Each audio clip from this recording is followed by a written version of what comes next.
We've got them back in stock, but this time a new improved version, the Gen 2 of the ZBLite, lovingly known as the ZBLite Pro Universal. Keep watching, I'll tell you all about it.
Welcome YouTubers to another video from Airgunology. On this channel we do a whole load of air rifles, air pistols and technology reviews.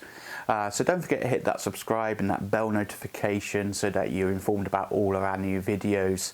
And as always, check down on the YouTube description. You'll find links to everything, including the ZBLite Pro Universals that I'm going to be talking about, as well as our cool merchandising, our immersive optic scopes up there, 3D printing, and a link to our Facebook group. Just if you are going to apply to the Facebook group, please make sure you answer the questions, otherwise you will not be accepted. But anyway, let's crack on. Let's talk about the ZBLite Pro Universal, i.e. the Gen 2 version. Okay, so it's here. It's the Gen 2 version of the ZBLite Pro.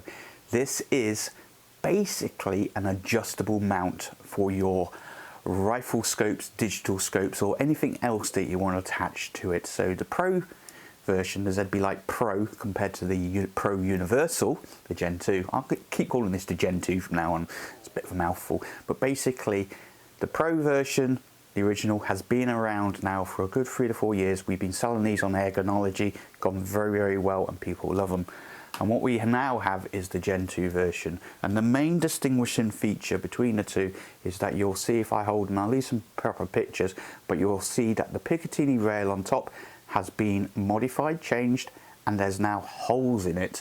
And there's a very good reason for that. But anyway, let's talk about what you would use the ZBLite for anyway. And I did do an original version video on the previous version. I'll leave that up there somewhere. I can never remember what side it is. But please feel free to watch that. But nice and simple. It's made out of really good solid grade aluminium. This thing is well made, hence the price. They don't come cheap, but they're certainly well worth it. The idea here is that you mount this onto a Picatinny rail. So if you have dovetails, then you'll need to get some picked dovetail adapters, which I also have on the Airgunology website for a set of those. But you attach that onto your Picatinny rail, and then there's a Picatinny on here which you then put your scope or whatever it is that you decide that you want to put on it. And what is the major purpose of this? And I'm going to use digital scopes here. And the digital scopes, for example, the PARD on here. I have the PARD NV008 LRF on here. Well, let's use that as an example. The problem with digital scopes is that there are no turrets, no physical turrets on the digital scope for you to zero it. All you have is an LCD screen, a rectangular screen, and the crosshairs by default are positioned 0x, 0y in the center. Now, your scope is never going to be perfectly aligned up to your 0 point. You're going to have to move it up, down, left and right. So how do you do that in a digital scope? You press the menu buttons and you move the physical scope on the screen, up, down, left and right. That means if your 0 point happens to be up here, and you just imagine this screen that you're watching now is the screen you're looking at through your PARD, and your crosshairs are up here. That is rather annoying. My crosshairs are up here instead of here. That's because I've had to digitally move the actual crosshairs. OCD starts kicking in, plus also that's not very nice. And a lot of people that have the PARD have this problem, that they always have to shim the scope and lift the back end of it up because they can't move those crosshairs enough, or if they move them, the crosshairs are all the way out the way of the center of the screen. That's called shimming your scope, and a lot of people have that problem either by using bits of metal, bits of Coke can underneath it and shim it all up. Really, really annoying. This is where the ZBLite kicks in. This takes that all away. Effectively, you mount your unit, i.e. the PARD, directly on top of the Picatinny rail on here. In your scope, your digital scope, you set 0x, 0y, put the crosshairs in the center and leave them there. You then use the turrets for elevation on here, for elevation and windage, and you use the turrets on the ZBLite to 0, for example at 25 meters. That means your crosshairs will always stay in the center of your PARD, and it's the ZBLite that does the 0. In other words, you're adding windage and elevation turrets to a digital scope. That's the easiest way to think about it. Nice and simple. And then you can use these turrets just like you would with normal turrets. So you zero at 25 meters and you want to go out to say 50 meters, you can dial in some elevation and your crosshairs will be where you need them to be. Standard.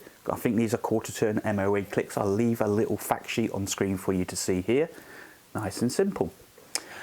With these turrets as well, these turrets have markings on them and a 0 reference point.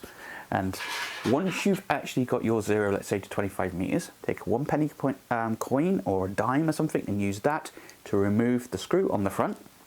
Take the turret off, put the 0 against the mark and do the same for the windage, and now you have where your 0 is. So that if you dial it all in to 50 meters, and you can then put the 0 mark back up and you're good to go. The ZBLite can be fitted in 2 orientations. The first orientation would be with the turrets at the rear. That's just standard orientation. Therefore, up equals up, left equals left. However, what I like to do, and a lot of other people like to do, is they like to flip it the other way around so that this part can hang over the back of your rifle. For example, how I've got it here. So it hangs over the back to give me better eye relief on 0 eye relief or digital scopes like I've got here. That just means that if you do that, then your turrets for up are now down because the scope, the rail is on backwards. So up is now down, left is now right. That's simple to do, but it functions in exactly the same way. These things are rated all the way up to, but not including 308, so it's not just for air rifles. This can be centre fires. You guys that go out go foxing, centre rim fires, works beautifully well for all of those. Like I said, these things are solid. They come in a nice plain little box like so. You also get with them a little carry pouch in there. You do get some stickers to go with them as well, so that you can mark the turrets in your own way if you wish. Comes with some Allen keys, and more importantly is it comes with a set of additional screws for the PARD. Why is this important? And this is the big thing that people do like about these ZBLites. If I take the original one here, you'll notice that there is actually no center holes, and there's center holes on the new Gen 2, the Universal one. And what does that mean? Well, I'm going to leave a picture of how I used to have the ZBLite and my PARD set up on my FX Impact using the original bracket for the PARD. And you'll notice how high up that scope is. That scope is very, very high up. It's a good 4 to 5 inches high. And if I've zeroed at 25 meters, that's fine, that's not a problem. But when I'm ratting and the rats pop up at 8 meters, because my scope is so high from the center of my barrel, those angles are much increased, and my holdovers and hold unders become very critical and difficult to do. So the idea really is that you want to bring your scope as close to the center of your barrel to the bore sight as possible. So that picture that I'll leave again now is the original way doing it with the ZBLite. The ZBLite functions perfectly well, but a lot of people did not like the way that it lifted it even higher, the PARD up. Because we now have those central holes in the Universal version, and a couple of extra screws that are supplied in the package specifically for the pard, we can now remove the pard bracket and attach the pard directly to the ZBLite, like so. And I'll leave side by side pictures for you to see. And you can see that I've actually gained back some of that height, a good 2 inches or so height gain, which is bringing the center of the scope down closer to the barrel, therefore helping me with short range targets and holdovers and hold unders. And as you'll see on here is I actually have the ZBLite mounted backwards, so I can hang it off the back quite nicely, pick it up and get myself good eye relief. So that is the new ZBLite Pro Universal. They're roughly the same price, slightly more expensive, and that's just the way the world is, unfortunately, nowadays. But really, really nice. And nice, very, very simple little design change, but it makes a world of difference to the pard users out there, being able to bring that scope a lot closer down. And like I said, I use mine backwards to hang it off the back a bit more to get that eye relief. So obviously, full disclosure is that I am reselling these on the Airgunology website, along with the merchandising, 3D printing and the immersive optic scopes. But hopefully you've got used to me now that things like the immersive optic scope, I only stick stuff up on the website that I use myself and I think are good, and these are good. This is my go-to. I love my pard, I love my impact, that's my go-to. It solves a lot of that problem for me, bring that scope a lot closer down. It means I can get my eye in a more natural position with the cheek piece without having to lift up into the pard. It's now a lot closer. So ZBLite Pro Universals, or the Gen 2, they're now available on the Airgunology website. Get them on there, they're gonna go like hotcakes. I know a lot of you guys have been asking for them. So I'd love to know your thoughts and comments. I know a lot of you guys are wanting these, they're out there. I'd love to know your thoughts and comments about them. Yes, the new ZBLite Pro Universal.